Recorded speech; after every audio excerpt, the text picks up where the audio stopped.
श्री गुरुचरित्र अध्याय 43 अनंत व्रतकथा कौंडिन्य आख्यान. श्री गणेशाय नमः. श्री गुरु नृसिंह सरस्वती स्वामी महाराज सायन देवासह मठात आलेल्या ब्राह्मणांना व भक्तांना भाद्रपद शुद्ध चतुर्दशीच्या दिवशी करावयाच्या अनंत व्रताचा महिमा व विधी समजावून सांगू लागले. ते म्हणाले, पूर्वी पंडुपुत्र युधिष्ठिराने हे व्रत केले होते. या व्रताच्या पुण्यप्रभावानेच त्याला पुन्हा राजवैभव प्राप्त झाले. द्यूतात सर्वस्व हरलेल्या पांडवांना 12 वर्षे वनवास व 1 वर्ष अज्ञातवास भोगावा लागला. ते बंधू घोर अरण्यात राहत असताना कपटी कौरवांनी अनेक प्रकारे त्रास देऊन त्यांची सत्व परीक्षा पाहिली. त्यांनी दुर्वासांना पांडवांच्या भेटीला पाठविले. तेव्हा श्रीहरीने स्वतः धाव घेऊन त्यांचे सत्व राखले. अर्थात पांडव वनवासामध्ये अत्यंत खडतर जीवन जगत होते. त्यांचे कष्ट पाहून श्रीकृष्णाला दया आली. तो त्यांना भेटावयास गेला. श्रीकृष्णाला पाहून पांडवांना अत्यानंद झाला. त्यांनी त्याला वंदन केले. त्यांची पूजा करून प्रेमभावाने स्तुती केली. त्याचे उत्तम आदरातिथ्य केले. क्षेमकुशल विचारले. युधिष्ठिर म्हणाला, कृष्णा, तू तर भूमिभार उतरविण्यासाठी अवतार घेतला आहेस. भक्तांचा कैवार हे तुझे ब्रीद. पांडव माझे प्राण आहेत हे तू जगाला सांगतोस, मग आमची उपेक्षा का करतोस? आम्ही किती कष्टप्रद अवस्थेत आहो हे तू पाहतोयस ना. भीम, अर्जुन, नकुल व सहदेव म्हणाले, आम्ही या परिस्थितीला अक्षरशः उबगलो आहोत. आता तूच आमचे दुःख व कष्ट यांचे निवारण कर. द्रौपदी म्हणाली, दादा, तुझ्यासारखा पाठीराखा असताना आमच्या नशिबी हा दुःखभोग का? आम्ही अरण्यात दिवस काढायचे आणि तू ऐश्वर्यात राहायचे, हे काही बरोबर नाही. तरी ज्याच्या योगे चित्ताला स्वस्थता लाभेल आणि गतवैभव प्राप्त होईल असा एखादा दैवी उपाय सांग. त्या सर्वांची व्यथा ऐकून श्रीकृष्णाला दया आली. तो म्हणाला, मी तुम्हाला एक उत्तम व्रत सांगतो. त्याच्या आचरणाने मनाची प्रसन्नता लाभून तुम्हाला राज्यप्राप्ती होईल. त्या व्रताला अनंत व्रत म्हणतात. सर्वांच्या अंतर्यामी वास करणारा, अनंत रूपांनी सृष्टीत व्यक्त झालेला, म्हणून शेषशायी नारायणाला अनंत म्हणतात. ज्याचा आदी मध्यांत कोणालाही कळला नाही, तो अनंतच कृष्ण रूपाने तुमच्या सन्मुख उभा आहे. अर्थात हे माझेच व्रत आहे. हे लक्षात घ्या. जो या व्रतरूपाने माझी सेवाभक्ती करतो त्याला सर्व अभिष्टे प्राप्त होतात. तेव्हा युधिष्ठिराने उत्सुकतेने विचारले, कृष्णा, या व्रताचा विधी कसा आहे? ते कधी करावे? त्या दिनी कोणते दान द्यावे? पूर्वी हे व्रत कोणी केले होते? कृपया सविस्तर माहिती सांगा. कृष्ण म्हणाला, कृतयुगात सुमंतू नावाचा वशिष्ठ गोत्राचा एक ब्राह्मण होता. भृगु ऋषींची कन्या दीक्षा ही त्याची पत्नी. त्या दाम्पत्यास एक मुलगी होती. तिचे नाव सुशीला. ती लहान असतानाच दीक्षा मरण पावली. सुमंतूने तिचा मातेप्रमाणे सांभाळ केला. सुशीला थोडी मोठी झाली तेव्हा घरातील सर्व कामांना हातभार लावू लागली. ती रांगोळ्या काढायची, घर स्वच्छ व नीटनेटके ठेवायची, पूजेची सर्व तयारी करायची, तोरणे तयार करायची. पुढे सुमंतूने दुसरे लग्न केले. तिचे नाव कर्कशी. ती दुष्ट स्वभावाची व कलहप्रिय स्त्री होती. ती सुशीलेला त्रास द्यायची, पतीचाही नित्य अपमान करायची. तिच्या उपद्रवी स्वभावामुळे सुमंतू अगदी कंटाळून गेला होता. त्याला सुशीलेची काळजी वाटत होती. ती उपवर झाली होती. अनुरूप वर मिळाल्यास तिचा विवाह लावून द्यावा, म्हणजे खाष्ट पत्नीच्या जाचातून तिची सुटका होईल असे त्याला नेहमी वाटत असे. एके दिवशी कौंडिन्य नावाचा तरुण ब्राह्मण तपस्वी त्याच्या घरी आला. त्याने सुशीलेला पाहिले. तिचा स्वभाव, वर्तन या सर्वांचे अवलोकन करून त्याने तिला मागणी घातली. तो जावई म्हणून सुमंतूलाही पसंत पडला. त्याच्या प्रस्तावास मान्यता देऊन सुमंतूने आपल्या कन्येचा त्याच्याशी विवाह लावून दिला. त्या दोघांना आषाढ व श्रावण हे 2 महिने आपल्या घरीच ठेवून घेतले. या अवधीत आपल्या पत्नीला तिची सावत्र आई किती त्रास देते हे कौंडिन्याने प्रत्यक्ष अनुभवले. त्याने सुमंतूला अन्यत्र बिराड करण्याचा विचार बोलून दाखविला. आपल्या दुष्ट पत्नीमुळेच ही वेळ आली म्हणून सुमंतू व्यथित झाला. मी एका पापिणीशी विवाह केला, हे माझे दुर्दैव. हिच्यामुळे माझा संसार बुडाला, हिच्यामुळे मला तपश्चर्याही करता येत नाही, असे म्हणून तो पश्चाताप करू लागला. कौंडिन्याने त्याची समजूत घातली. तो म्हणाला, 2 तपस्व्यांनी एका घरात राहू नये असे म्हणतात. तुम्हाला कन्येचा विरह सहन होणार नाही हे मी जाणतो, म्हणून मी जवळच बिऱ्हाड करणार आहे. अनुष्ठानाच्या निमित्ताने आपली नेहमीच भेट होईल, म्हणून चिंता करू नका. सुमंतू म्हणाला, तुम्ही आणखी 12 दिवस राहा. भाद्रपद शुद्ध त्रयोदशीस प्रस्थान करा. कौंडिन्याने त्याला होकार दिला. जाण्याचा दिवस उजाडला तेव्हा सुमंतू पत्नीला म्हणाला, आज आपली कन्या व जामात जाणार आहेत, त्यांच्यासाठी चांगला स्वयंपाक कर. त्यांना गहू आणि तांदूळ बांधून दे. त्या ऐकताच कर्कशी संतापली. ती एका खोलीत गेली आणि आतून कडी लावून घेतली. दरवाजाला आतून दगड लावले. सुशीला समजूतदार होती. वडिलांनी हाका मारूनही आई बाहेर येत नाही म्हणून ती तशीच निघाली. पित्याला राहावेना. त्याने स्वयंपाकघरातून गव्हाचा थोडा कोंडा वस्त्रात बांधून तिच्या हाती दिला. सुशीलेने पित्याचा निरोप घेतला आणि पतीसमवेत रथात बसून निघाली. मध्यान्ह झाली. कौंडिन्याने नदीतीरी रथ थांबविला आणि तो अनुष्ठानास बसला. त्या स्थानी काही स्त्रिया आल्या होत्या. त्या सर्वांनी लाल वस्त्रे परिधान केली होती आणि त्या पृथक पृथक कलश स्थापना करून पूजेमध्ये निमग्न झाल्या होत्या. सुशीलेच्या मनात जिज्ञासा उत्पन्न झाली. तिने त्या स्त्रियांना विचारले, तुम्ही कोणते व्रत करीत आहात? त्या म्हणाल्या, आम्ही सकल अभिष्ट पूर्ण करणारे महाफलदायी अनंत व्रत करीत आहोत. सुशीला म्हणाली, या व्रताचा विधी काय आहे? तेव्हा त्या स्त्रियांनी तिला बसण्यास सांगितले व म्हणाल्या, मुली, भाद्रपद शुद्ध चतुर्दशीला अनंत व्रत केले जाते. अनंत म्हणून एक लाल रंगाचा दोरा घ्यावा, त्याला 14 गाठी माराव्या. तो घेऊन नदीवर जावे. स्नान करून शुद्ध वस्त्र नेसावे. भाळी हळद कुंकू लावावे. 2 कलशांत पाणी भरून घ्यावे. त्या गंगा व यमुना आहेत असे समजावे. त्यात रत्ने घालावी. पिंपळ, औदुंबर, वड, पायरी व आंबा या वृक्षांची 1-1 अशी 5 पाने घालावी. त्या कलशांतील गंगा व यमुना यांची षोडशोपचारे पूजा करावी. त्यांची आरती करावी. दर्भाचा शेषनाग करून तो कलशांपाशी ठेवावा. दोन्ही कलशांवर ताम्हणात नवीन वस्त्र ठेवावे. त्यावर तांदूळ पसरवून कुंकवाचे अष्टदल कमल काढावे. कलशांपुढे 5 प्रकारच्या रंगांनी रांगोळी काढावी. शंख पद्मादी आकृत्या काढाव्या. शेषशायी विष्णूचे ध्यान करावे.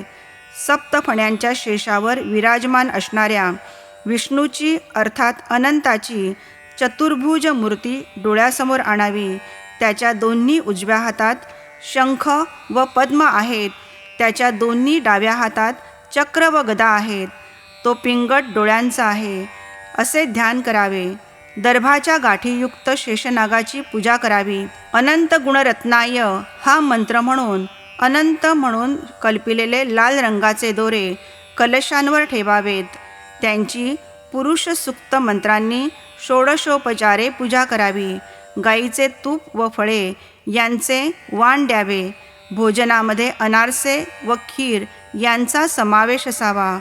अर्धे अन्न दक्षिणा व तांबूलासह ब्राह्मणास द्यावे. अर्धे अन्न प्रसाद म्हणून आपण भक्षण करावे. अनंताचा दोरा आपल्या उजव्या मनगटात बांधावा. नवीन दोऱ्याची पूजा झाल्यावर पूर्वीचा दोरा नदीत विसर्जन करावा. अशा प्रकारे 14 वर्षे यथासांग व्रताचरण करून नंतर त्याचे उद्यापन करावे. ब्राह्मणाला भोजन द्यावे. 14 कलश दान द्यावेत. या व्रताने सर्व कामना पूर्ण होतात. व्रतविधान सांगितल्यावर त्या स्त्रिया सुशिलेला म्हणाल्या, मुली, आज अनंत चतुर्दशी आहे. तूही आमच्याबरोबर व्रत कर. तुझ्या सर्व मनोकामना पूर्ण होतील. सुशिलेने होकार देताच त्या स्त्रियांनी तिला अनंताचा दोरा व अन्य साहित्य दिले. मग तिनेही अनंताची पूजा केली. पित्याने दिलेल्या गव्हाच्या कोंड्याचा अर्धा भाग वाण म्हणून दिला. त्या सर्व स्त्रियांचा निरोप घेऊन पतीपाशी आली. त्याचेही अनुष्ठान पूर्ण झाले होते. ती दोघे रथात बसून मार्गक्रमण करू लागली. त्यांनी अमरावती समान एका वैभवशाली नगरात प्रवेश केला. तेव्हा त्या नगरद्वारी अनेक लोक त्यांच्या स्वागतासाठी आले. हे तपोनिधी, आजपासून तुम्हीच या नगराचे अधिपती आहात, असे म्हणून त्यांनी कौंडिन्याला व सुशिलेला वाजत गाजत नगरात नेले. अशा प्रकारे अनंत व्रताच्या आचरणाने त्यांना अकस्मात राजवैभव प्राप्त झाले. दिवस सुखात जात होते. एके दिवशी कौंडिन्याने सुशिलेला विचारले, तुझ्या हातात हा लाल दोरा कसला? तिने त्याला सर्व हकीकत सांगितली व म्हणाली, अनंत व्रताच्या पुण्य प्रभावामुळेच आपल्याला हे राजवैभव लाभले आहे.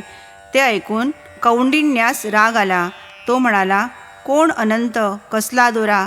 काहीतरी बोलू नकोस. माझ्या तपश्चर्येमुळेच हे सुखविलास प्राप्त झाले आहे. मला वश करण्यासाठीच तू हा लाल दोरा मंत्राने भारून मनगटात बांधला आहेस. सुशिलेने त्याला समजावण्याचा खूप प्रयत्न केला, पण त्याने ऐकले नाही. त्याने तो दोरा तोडला आणि आगीत भिरकावला. सुशिलेला खूप वाईट वाटले. तिने धावत जाऊन तो दोरा काढला आणि दुधात भिजविला. या प्रमादामुळे भगवान अनंत संतापले.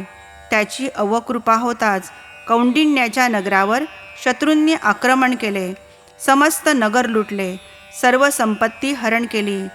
राजप्रासादाला आग लावली. ऐश्वर्यात लोळणारा कौंडिन्य क्षणार्धात दरिद्री व तेजोहीन झाला. शत्रू प्राणघात करील म्हणून तो पत्नीसह घोर अरण्यात प्रवेशला. त्याला कृतकर्माचा पश्चाताप झाला होता. अनंता, मला क्षमा कर, असा आक्रोश करीत तो पुढे जाऊ लागला. मार्गामध्ये पानांनी व फळांनी गच्च भरलेला आम्रवृक्ष दृष्टीस पडला. त्याच्याकडे पक्षी वा कीटक असे कोणीच फिरकत नव्हते. कौंडिन्याला नवल वाटले. त्याने त्या आंब्याला विचारले, तू भगवान अनंताला पाहिले आहेस काय? वृक्ष म्हणाला, नाही, पण तुम्ही पाहिल्यास माझ्यासाठी त्याची क्षमा मागा. पुढे जाताना त्याला एक सवत्स धेनू दिसली. तिला चारा खाता येत नव्हता. कौंडिन्याने तिला विचारले, तू भगवान अनंताला पाहिले आहेस काय? ती म्हणाली, नाही, पण तुम्हाला त्यांचे दर्शन झाल्यास त्यांना माझी अवस्था सांगा. माझ्या वतीने क्षमा मागा. तो पुढे निघाला. त्याला दयनीय अवस्थेत असलेला एक बैल दिसला. तो म्हणाला, मी अनंताला पाहिले नाही, पण तुम्हाला दिसल्यास माझ्यासाठी त्याची क्षमा मागा. पुढे त्याला एकमेकात मिसळलेली 2 रम्य सरोवरे दिसली. त्यात भरपूर पाणी होते, कमळे होती, पण हंसादी एकही पक्षी तेथे फिरकत नव्हता. त्याने सरोवराकडे अनंताची चौकशी केली. तेव्हा ती म्हणाली, आम्ही त्याला पाहिले नाही, पण तुम्हाला भेटल्यास त्याला आमची अवस्था सांगा. पुढे त्याला एक गर्दभ व एक हत्ती दिसला. त्याने त्यांना अनंताविषयी विचारले असता त्यांनी मौनच धरले. भगवान अनंताच्या भेटीसाठी कौंडिन्य अत्यंत व्याकुळ झाला होता. त्याचा शोध लागत नाही म्हणून त्याला अनिवार्य दुःख झाले होते. तो अनंताचा आर्ततेने धावा करू लागला. शोकावेगाने धरणीवर कोसळला. त्याची अवस्था पाहून भगवान अनंताला दया आली. तो वृद्ध ब्राह्मणाच्या रूपाने त्याच्यापाशी गेला व म्हणाला, उठ, मी तुला अनंताचे दर्शन घडवतो. ते ऐकताच कौंडिन्याला हायसे वाटले. त्याने ब्राह्मणाला वंदन केले आणि त्याच्या समवेत निघाला. सुशिलाही बरोबर आली. ब्राह्मणाने त्या दोघांना त्यांच्याच नगरात परत आणले. त्यावेळी आपले नगर पूर्वीपेक्षाही वैभवशाली झालेले पाहून कौंडिन्यास मोठे आश्चर्य वाटले. ब्राह्मणाने त्याला प्रासादात नेले. त्याला रत्नखचित सिंहासनावर बसविले. तेथे वृद्ध ब्राह्मणाने त्याला आपले निजरूप दाखविले. भगवान अनंताचे म्हणजेच विष्णूचे शंख चक्र गदा पद्मधारी असे महातेजस्वी रूपडे पाहून कौंडिण्याचे देहपानच हरपले. भानावर येताच त्याने श्री अनंताची अपार स्तुती केली. त्याचा भक्तिभाव पाहून प्रसन्न झालेल्या अनंताने त्याला 3 वर दिले. तू धर्मशील होशील, तुझ्या घरी लक्ष्मी अखंड वास करील, तू वैकुंठात निरंतर वास करशील. त्या वरदानाने कौंडिन्य धन्य धन्य झाला. त्याने भगवान अनंताला मार्गात पाहिलेला आम्रवृक्ष, धेनू, बैल, 2 सरोवरे, गाढव आणि हत्ती यांची अवस्था सांगितली. तो पुढे म्हणाला, देवा, या सर्वांची अशी अवस्था होण्याचे काय कारण आहे? त्यांनी तुमची क्षमा मागितली आहे असे का? तेव्हा भगवान म्हणाला, कौंडिन्या, तू जो फलपर्णधारी आम्रवृक्ष पाहिलास तो पूर्वी वेदशास्त्र संपन्न ब्राह्मण होता, पण त्याने आपल्या शिष्यांना कधीही ज्ञान दिले नाही. या त्याच्या उन्मत्तपणामुळे आणि गर्वामुळे त्याला ही अवस्था प्राप्त झाली आहे. संपन्न असूनही पक्षी व कीटक त्याच्याकडे फिरकत नाहीत. तू जी गाय पाहिलीस तिने पूर्वी मनुष्य जन्मात ब्राह्मणाला पडीक व नापीक जमीन दान दिली होती, म्हणून भोवताली हिरवे गवत असूनही तिला ते खाता येत नाही. तू जो दीन बैल पाहिलास तो पूर्वी श्रीमंत ब्राह्मण होता, त्याने कधीही दानधर्म केला नाही, म्हणूनच त्याची अवस्था अशी झाली आहे. तू पाहिलेली 2 सरोवरे ही पूर्वजन्मीची भावंडे होत. त्या 2 बहिणींनी एकमेकींनाच काय द्यायचे ते दिले, पण दुसऱ्यांना कधीच काही दिले नाही, म्हणूनच त्या सरोवराचे पाणी एकमेकांत मिसळलेले आहे व कोणी पक्षी, हंस तेथे येत नाहीत. तू पाहिलेला गर्दभ हा तुझा क्रोधच होय. तो तुझ्या जाणीवेतून बाहेर पडला आणि गर्दभाच्या जन्माला गेला. तू पाहिलेला हत्ती हा तुझ्या तपश्चर्येचा गर्व होय. तो तुझ्या जाणीवेतून बाहेर पडून हत्तीच्या जन्मास गेला.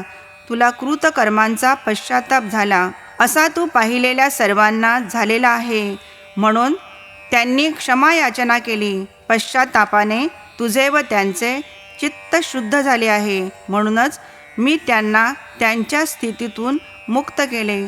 तुलाही पूर्वीचे वैभव प्राप्त करून दिले आहे. तू पुनर्वसू नक्षत्र मंडलात चिरकाल वास करशील असा माझा आशीर्वाद आहे. कृष्ण म्हणाला, युधिष्ठिरा, भगवान अनंताच्या वरप्रसादाने कौंडिन्य व सुशीलेने चिरकाल राज्य केले. ती दोघे प्रतिवर्षी अनंत व्रताचे आचरण करीत असत. त्यांना मरणोत्तम उत्तम गती प्राप्त झाली. असे आहे अनंत व्रताचे महात्म्य. त्याचे तुम्ही आचरण कराल तर तुम्हाला गतवैभव पुन्हा प्राप्त होईल. श्री गुरु त्या ब्राह्मणांना म्हणाले, अनंत व्रताच्या आचरणाने कौंडिन्याचे कल्याण झाले. पांडवांना राज्यप्राप्ती झाली. अनेक श्रेष्ठ ऋषींनी अनंताची व्रतरूपी सेवा करून 4 पुरुषार्थ साध्य करून घेतले आहेत. तेव्हा तुम्हीही हे व्रत करा. श्री गुरु सायनदेवाला म्हणाले, तू तर कौंडिन्य गोत्राचा आहेस. या व्रताचरणाने तुला महापुण्य लाभेल. श्री गुरूंच्या आज्ञेनुसार सायनदेवाने ते व्रत केले. मग श्री गुरूंची भक्तिभावाने पूजा केली. त्यांच्या सन्मुख नृत्य गायनादी कार्यक्रम केले. श्री गुरूंना आणि ब्राह्मणांना भोजन देऊन संतुष्ट केले. त्याने परिवारासह गाणगापुरातच वास्तव्य केले आणि श्री गुरूंची अहोरात्र सेवा करू लागला. सिद्ध म्हणाला, नामधारका, अशा प्रकारे तुझा पूर्वज सायनदेव यांनी श्री गुरुचरणांची सेवा करून त्यांना प्रसन्न करून घेतले. अध्याय 43 समाप्त. या अध्यायाच्या श्रवणाने पठणाने वैभव प्राप्त होईल. श्रीकृष्ण कृपा होईल.